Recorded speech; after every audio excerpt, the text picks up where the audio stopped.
क्या आपको कभी ऐसा लगा है कि आपके लाइफ में सेम इंसान डिफरेंट डिफरेंट फेसेस के साथ आ रहा है और आपको सेम फील करवा के आपके लाइफ से वो चला जाता है? और वो फीलिंग ये है कि आप उसके लिए इम्पोर्टेंट नहीं हो। वो आपसे कभी बहुत अच्छे से बर्ताव करता है और कभी उसे फ़र्क ही नहीं पड़ता कि आप उसके लाइफ में रहो या ना रहो। उसके साथ रहते रहते आपकी सेल्फ वर्थ बहुत ज़्यादा लो हो चुकी है और आप खुद को खो चुके हो। उसका जब मन करता है वो आपसे तब जाकर बात करता है, लेकिन आप उसके लिए बिल्कुल डेस्परेट रहते हो।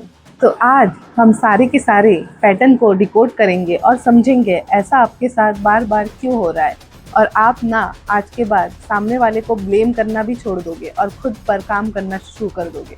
सो hello everyone, welcome back to my channel mind echoes, जहाँ पर हम लाइफ, माइंडसेट, हीलिंग और हैप्पीनेस से रिलेटेड बातें करते हैं।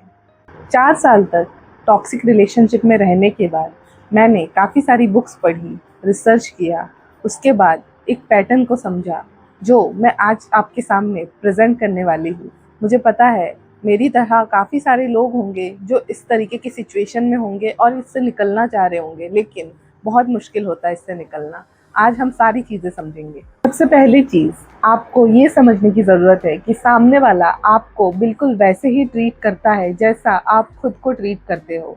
जी बिल्कुल, हाँ, आपने सही सुना। सामने वाला आपको बिल्कुल वैसे ही सेम ट्रीट करता है जैसा आप खुद को ट्रीट करते हो। हमेशा की तरह हम एग्जाम्पल से ही समझेंगे। मान लीजिए एक लड़की है जिसका नाम अवनी है।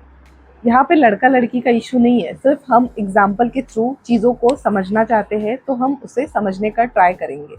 तो एक लड़की है जिसका नाम अवनी है, जिसके मन में हमेशा ये सब चीज़ें चलता रहता है कि मैं इनफ नहीं हूँ, मेरी सेल्फ वर्थ काफ़ी ज़्यादा कम है। रिलेशनशिप में बहुत ज़्यादा ड्रामा होता है, रिलेशनशिप तो अक्सर टॉक्सिक ही होते हैं। प्यार में चीटिंग आम बात है। प्यार के मामले में मैं तो बहुत ज़्यादा अनलकी हूँ। प्यार में, रिलेशनशिप में बहुत ज़्यादा कॉम्प्रोमाइज़ करना पड़ता है। ये सब फीलिंग्स अवनी के मन में हमेशा चलती रहती है। अवनी के लिए प्यार का प्रोस्पेक्टिव यही है, इसी चीज़ से अवनी प्यार को डिफाइन करती है। अब अवनी के लाइफ में 2 लड़के आते हैं। एक का नाम आकाश है तो दूसरे का नाम करण है। सॉरी, यहाँ पर अगर किसी का नाम आकाश या करण है, don't mind, we just take examples. एक का नाम है आकाश और दूसरे का नाम है करण। अब आकाश के मन में ये फीलिंग है कि लव इज़ ब्यूटीफुल।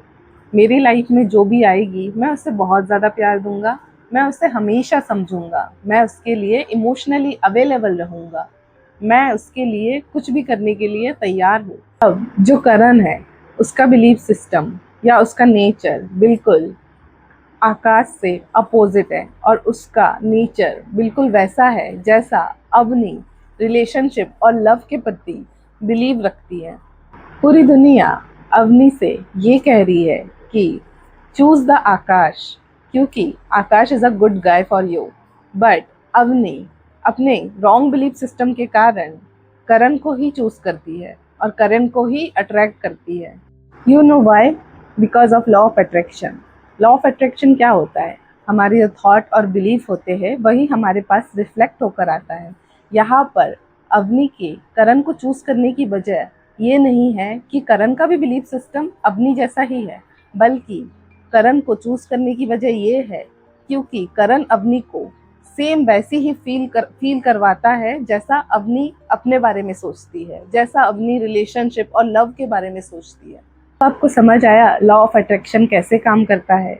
आप इस टॉक्सिक पैटर्न को समझकर अपने लाइफ की 90% प्रॉब्लम को रिजॉल्व कर सकते हैं।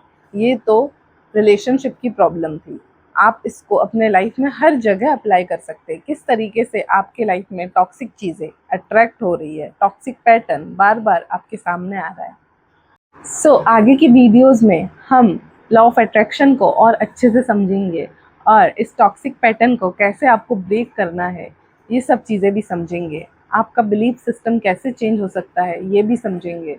तो आगे की वीडियो के लिए वीडियो को लाइक, शेयर और सब्सक्राइब कर दीजिए। Thank you so much.